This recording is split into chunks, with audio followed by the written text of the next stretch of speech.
بسم اللہ الرحمن الرحیم نحمدہ ونصلی ونسلم علی رسولہ الکریم اما بعد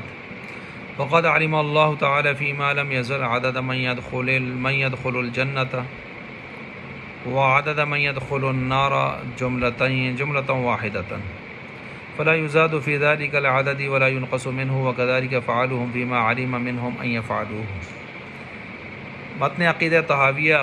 سبق نمبر 48 اور عقیدہ نمبر 43۔ اس عقیدے میں اللہ تعالیٰ نے 3 باتیں ارشاد فرمائی ہیں۔ پہلی بات یہ ارشاد فرمائی ہے کہ جنت میں جتنے بھی جانے والے جنتی ہیں، اللہ تعالیٰ ان سارے جنتیوں کی تعداد کو پہلے سے جانتا ہے۔ ایسے نہیں ہے کہ کوئی تعداد بعد میں آ جائے گی جو اللہ کے علم میں نہ ہو، بلکہ اللہ سب کچھ جانتا ہے۔ جنت میں کون سی جنتوں میں اور کس کس تعداد میں جائیں گے، سب اللہ کے علم میں ہے۔ اسی طرح جہنم کا معاملہ بھی ہے کہ جہنم میں کون جائے گا، کون سے جہنم کے طبقات میں جائے گا اور کتنی تعداد میں جائیں گے، یہ سب بھی اللہ کے علم میں ہے۔ تیسری بات یہ ہے کہ دنیا میں آ کے انہوں نے کیا کرنا ہے، ان کے افعال و اعمال کیا رہیں گے، کیا کریں گے، یہ سب بھی اللہ تعالیٰ خوب جانتا ہے۔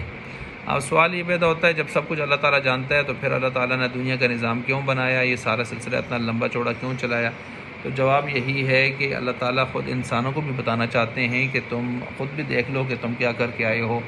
بار سے کسی کو جنت بھیج دیتے، جہنم بھیج دیتے، تو یہ شان عدل کے بھی بظاہر مناسب اور نہ ہوتا اور خلاف ہوتا کہ بھائی بار سے جنت جہنم بھیج دیا۔ اس لیے اللہ تعالیٰ خود یہاں موقع دے کے خود بتا رہے ہیں کہ دیکھو تم کیا کر کے آتے ہو، ذرا اس بات کو خود بھی بخوبی اس کا اندازہ کر لو۔ اس سے یہ پتہ چلا کہ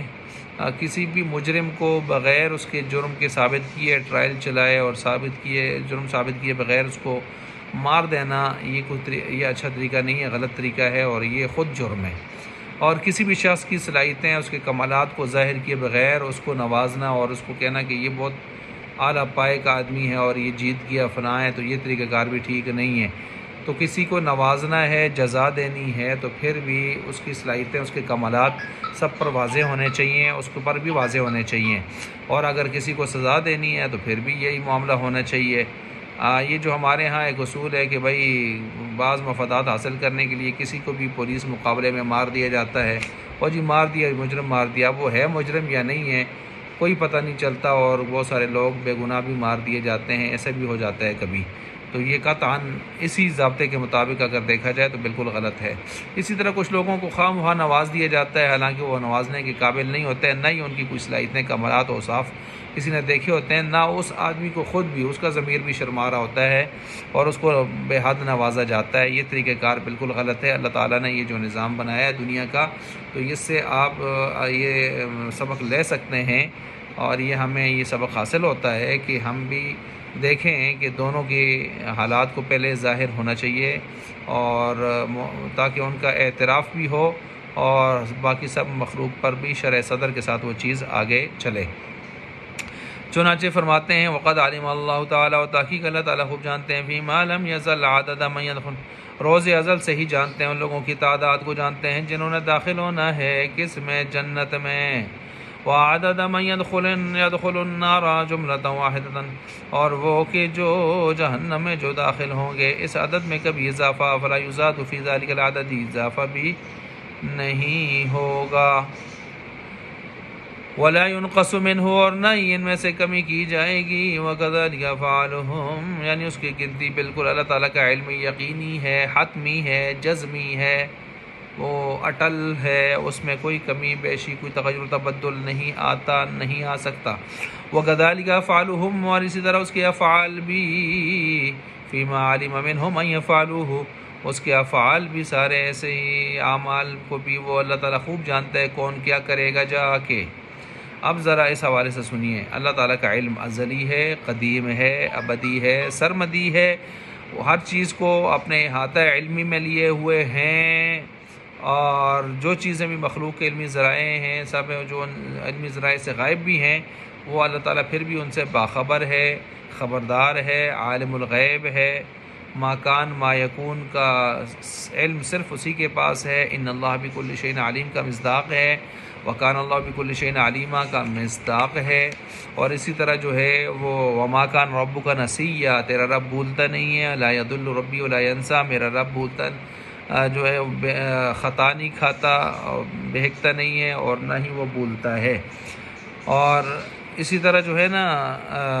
حضرت علی صلی اللہ علیہ وسلم نے اس حوالے سے وہ فرماتے ہیں کہ ہم بقیع الغرقد کے مقام پر ایک جنازہ میں شریک تھے، ہمارے پاس آپ علیہ السلام تشریف لائے، بیٹھ گئے، ہم بھی آپ کے ارد گرد بیٹھ کے آپ علیہ السلام کے پاس ایک ہاتھ میں چھڑی تھی اور سر جھکا کے زمین کی طرف آپ زمین پر کچھ کریدنے لگے، اور فرمایا کوئی نفس ایسا نہیں ہے کہ جس کے لیے تعالیٰ نے جنت اور دوزخ دونوں میں کچھ جگہ نہ رکھی ہو، یعنی ہر ایک کے لیے جنت اور دوزخ میں جگہ ہے۔ دوسری روایت میں آتا ہے نا کہ جنت میں جاتا ہے تو جہنم والا پر ختم کر دیا جاتا ہے، جہنم میں جاتا ہے تو جنت والا، اگر اس نے ہمیشہ جہنم میں رہنا ہو تو۔ اچھا، تو پھر جو ہے ہم نے کہا اے اللہ کے رسول، پھر ہم اسی پر اکتفا کر کے نہ بیٹھ جائیں، عمل کرنے کی کیا ضرورت ہو؟ اور آپ علیہ السلام نے فرمایا جو سعادت مند ہے اس کو سعادت مندی کے اعمال میسر ہوں گے، جو شقی بدبخت ہے تو اس کے لیے شقاوت کے اعمال میسر ہوں گے، جو جس طرح ہوگا اسی طرح کے اعمال اس کے لیے کرنے آسان ہو جائیں گے۔ آج بھی دنیا میں دیکھیں جو نیک لوگ ہیں اللہ کی طرح اللہ کا قرب حاصل کرنا چاہتے ہیں، ان کے لیے بڑے سے بڑے دینی اعمال بھی کرنے بالکل آسان سے ہوتے ہیں، اور قرآن کہتا ہے نا وَإِنَّهَا لَكَبِيرَةٌ إِلَّا عَلَى الْخَاشِعِينَ، نماز بہت بھاری ہوتی ہے مگر خاشعین پر کوئی بھاری نہیں ہوتی، جو اللہ سے ملاقات کا یقین رکھتے ہیں، الَّذِينَ يَظُنُّونَ أَنَّهُم مُّلَاقُو رَبِّهِمْ وَأَنَّهُمْ إِلَيْهِ راجعون، کہ اللہ کی طرف لوٹنے کا کیا رکھتے ہیں؟ یقین رکھتے ہیں۔ اچھا، اسی طرح جو ہے جو بدبخت لوگ ہوتے ہیں ان کے لیے نیک اعمال کرنے بہت مشکل ہو جاتے ہیں، اگرچہ کتنے آسان بھی ہوتے ہیں، لیکن بڑے بڑے برے اعمال ان کے لیے کرنے آسان ہو جاتے ہیں، اور اس لیے کہ وَزَيَّنَ لَهُمُ الشَّيْطَانُ أَعْمَالَهُم، برے اعمال کو شیطان ان کے لیے مزین کر کے پیش کرتا ہے تو وہ آسانی سے ان کو کرنے پہ اس کے خوگر ہوتے ہیں۔ اور پھر اللہ تعالیٰ اللہ کے نبی نے اس حوالے سے آیتیں پڑھی ہیں، فَأَمَّا مَنْ أَعْطَىٰ وَاتَّقَىٰ وَصَدَّقَ بِالْحُسْنَىٰ فَسَنُيَسِّرُهُ لِلْيُسْرَىٰ وَأَمَّا مَنْ بَخِلَ وَاسْتَغْنَىٰ وَكَذَّبَ بِالْحُسْنَىٰ فَسَنُيَسِّرُهُ لِلْعُسْرَىٰ۔ یہ آیات پڑھ کے اللہ کے نبی نے استدلال اور استشہاد فرمایا۔